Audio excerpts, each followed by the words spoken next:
Monsieur Piolle, juste une minute.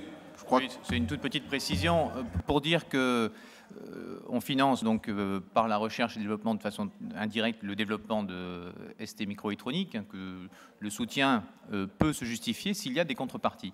En termes d'emploi et en termes de financement, je voudrais souligner deux choses. En termes de financement, il y a 1,1 milliard d'euros d'argent public qui va être amené sur les 4 ans. ST Micro distribue 90 millions de dollars de dividendes par trimestre. Donc si vous faites les totaux, la somme que nous allons apporter en argent public est égale à la somme qui sera distribuée en dividendes aux actionnaires. C'est à peu près la même somme sur 4 ans. Et je voudrais juste vous dire qu'en termes de rendement par action, on est au-dessus du livret A.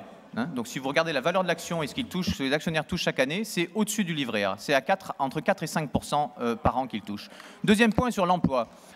Une petite précision sur l'emploi. L'emploi, le PDG, le vice-président en charge de cette division le disait lui-même dans la presse cet été, les embauches sont figées depuis 2006 sur ST. Et puis il y a évidemment les emplois induits. Sur les emplois induits, en ce moment il y a un plan de licenciement, vous le savez bien sûr, à Soitec, une entreprise de microélectronique qui est juste à côté, dont l'actionnaire numéro 1 est qui? L'État. Donc aujourd'hui, nous avons d'un côté l'État qui finance, c'est son droit géostratégique, on est même favorable géostratégiquement à ce qu'il finance ST, mais ce même actionnaire, en actionnaire principal de Soitec, fait un plan de licenciement dans la microélectronique à Grenoble.